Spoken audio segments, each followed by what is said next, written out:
आजकल एक शब्द है जेन जी। ये नाम आजकल बहुत चर्चाओं में है और ये नाम आज की सबसे युवा पीढ़ी को दिया गया है। लेकिन इस पीढ़ी को जेन जी क्यों कहा गया है, किसने उन्हें ये नाम दिया है, ऐसा कौन सा एल्गोरिदम है जो इन नामों को जनरेट कर रहा है? आखिर कोई तो होगा जो इस तरह के नामों को इजाद करता है। तो चलते हैं आज के एपिसोड में जानने की कोशिश करते हैं कि पीढ़ियों को, जो जनरेशन्स आती हैं, उनको ये नाम किस तरह से दिए गए, किन किन नामों से पुकारा गया। दरअसल में हर दौर में जो जनरेशन्स होती हैं उनको अलग अलग तरह के नाम दिए जाते हैं।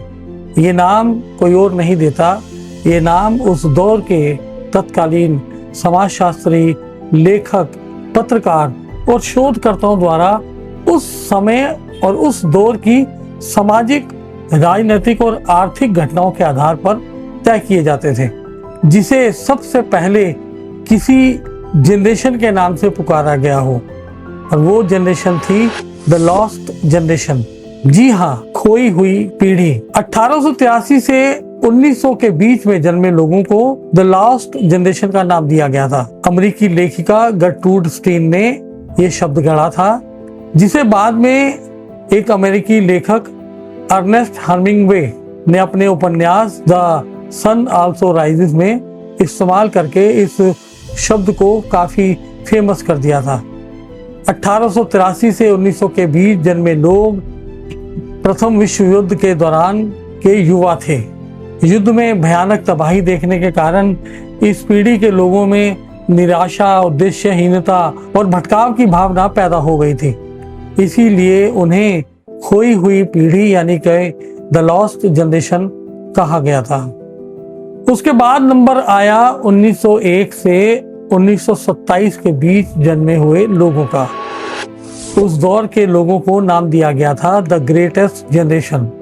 अमेरिकी पत्रकार और लेखक टॉम ब्रोका ने अपनी किताब द ग्रेटेस्ट जनरेशन में इस नाम का जिक्र किया था। इस पीढ़ी ने अपने जीवन में दो उस दौर के सबसे बड़े संकट झेले थे। एक था 1930 की वैश्विक महामंदी और दूसरा था सेकेंड वर्ल्ड वॉर। मुश्किल हालातों में जीवन यापन कर अपने परिवारों को संभालना और युद्ध के बाद आर्थिक पुनर्निर्माण करने में उनके साहस और बलिदान के सम्मान में ही इन्हें सबसे महान पीढ़ी कहा गया। फिर दौर आया साइलेंट जनरेशन का। 1928 से 1946 के बीच में जन्मे लोगों को नाम दिया गया था the silent generation. Time magazine ने 5 नवंबर 1951 को प्रकाशित एक लेख द यंग जनरेशन में सबसे पहले इस शब्द का प्रयोग किया था। ये पीढ़ी सेकेंड वर्ल्ड वॉर और कोरियाई युद्ध के बीच में ही बड़ी हुई थी। इस दौर में सरकार और समाज के प्रति खुलकर बोलना जोखिम भरा माना जाता था। इस पीढ़ी के युवा आंदोलन करने के बजाय शांत रहकर कड़ी मेहनत करने में विश्वास रखते थे। इसीलिए इस पीढ़ी को शांत पीढ़ी यानी कि द साइलेंट जनरेशन कहा गया था। 1947 से लेकर 1964 के दौरान जन्मे लोगों को बेबी बूमर्स कहा गया था, क्योंकि ये दौर था जब विश्व युद्ध खत्म हो चुका था, सारे विश्व के अंदर शांति थी। उस वक्त डेली प्रेस और वॉशिंगटन पोस्ट जैसे समाचार पत्रों ने जनसंख्या के आंकड़ों का आकलन करके इस शब्द का इस्तेमाल शुरू किया था, जिसे बाद में कई देशों की जनसंख्या ब्यूरो ने आधिकारिक पहचान दी।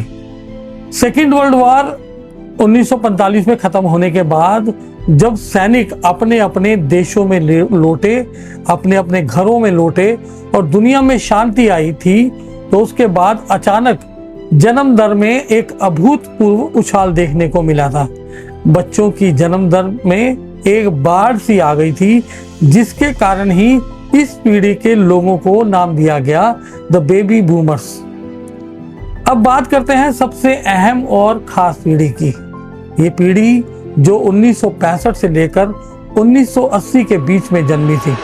इस दौरान जन्मे हुए लोगों को नाम दिया गया जनरेशन एक्स का। ये नाम गणित में x की तरह अनिश्चितता और एक अज्ञात पहचान लिए हुए है। ये वो पीढ़ी थी जिनके माता पिता थे बूमर्स, जो काम करने में व्यस्त रहते थे और घर पर बच्चे अकेले रहते थे और खुद को ही संभालते थे। और समाज भी इस पीढ़ी के बच्चों के साथ इस पीढ़ी के युवाओं के भविष्य को लेकर असमंजस में था। इसीलिए इन्हें नाम दिया गया एक्स यानी कि अज्ञात, जनरेशन एक्स। 1981 से लेकर 1996 के बीच जन्मे बच्चों को कहा गया जनरेशन वाई या मिलेनियल्स। जनरेशन वाई 1993 में एडवर्टाइजिंग एज मैगजीन ने जनरेशन एक्स के बाद क्रमवार के हिसाब से ये नाम रखा था, यानी कि एक्स के बाद वाई। जनसांख्यिकी विद्वान और लेखक नील हार्वे ने और विलियम स्टॉस ने 1987 में इस शब्द की रचना की।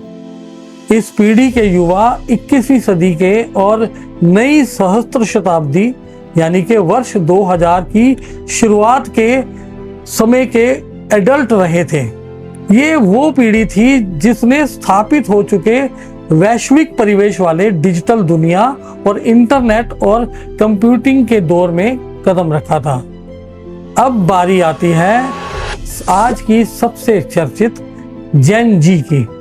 ये जनरेशन जो 1997 से लेकर वर्ष 2012 के बीच में पैदा हुए बच्चों को जेन जी की श्रेणी में रखा गया है।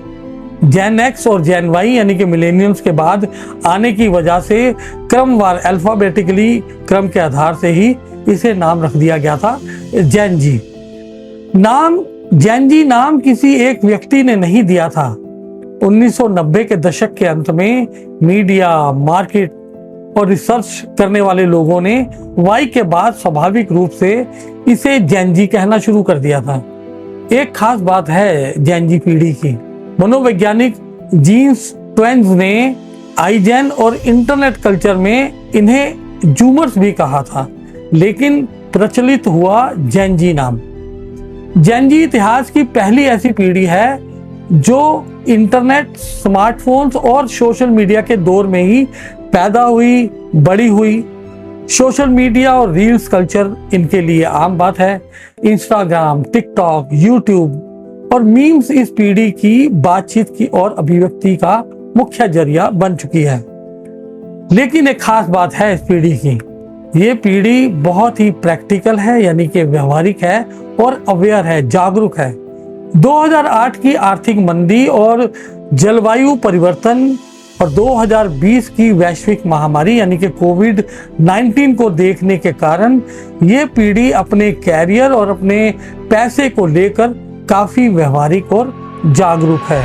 अब उसके बाद जो पीढ़ी आई है उसको नाम दिया गया है जेन अल्फा, यानी कि 2013 से 2024 के बीच जो बच्चे पैदा हुए हैं उनको नाम दिया गया है जनरेशन अल्फा यानी कि जेन अल्फा। यह जेन जी के बाद आने वाली सबसे नई पीढ़ी है। ऑस्ट्रेलियाई सामाजिक शोधकर्ता मार्क मैकक्रिंडल्स ने 2008 में इस नाम को गढ़ा था। उन्होंने देखा था कि लैटिन वर्णमाला का आखिरी शब्द जेड आ चुका है। अब इसके लिए उन्हें नई शुरुआत के लिए ग्रीक वर्णमाला के पहले अक्षर यानी कि अल्फा का चयन किया। 21वीं सदी की पीढ़ी यह इतिहास की ऐसी पहली पीढ़ी है जो पूरी तरह से 21वीं सदी में ही पैदा हुई है। एआई और स्मार्ट डिवाइसेस का युग जेन अल्फा की परवरिश केवल स्मार्टफोन और इंटरनेट तक ही सीमित नहीं है। वे आर्टिफिशियल इंटेलिजेंस, टच स्क्रीन तकनीक के बीच में बड़े होकर स्मार्ट क्लासेस में पढ़ने वाले जनरेशन है। तो ये था हमारा आज का एपिसोड, जो हमने कोशिश की कि जो जनरेशन दर जनरेशन उन्हें किन किन नामों से बुलाया गया, उनकी पहचान किन नामों से हुई। उम्मीद करते हैं आपको हमारा ये रिसर्च एपिसोड पसंद आया होगा।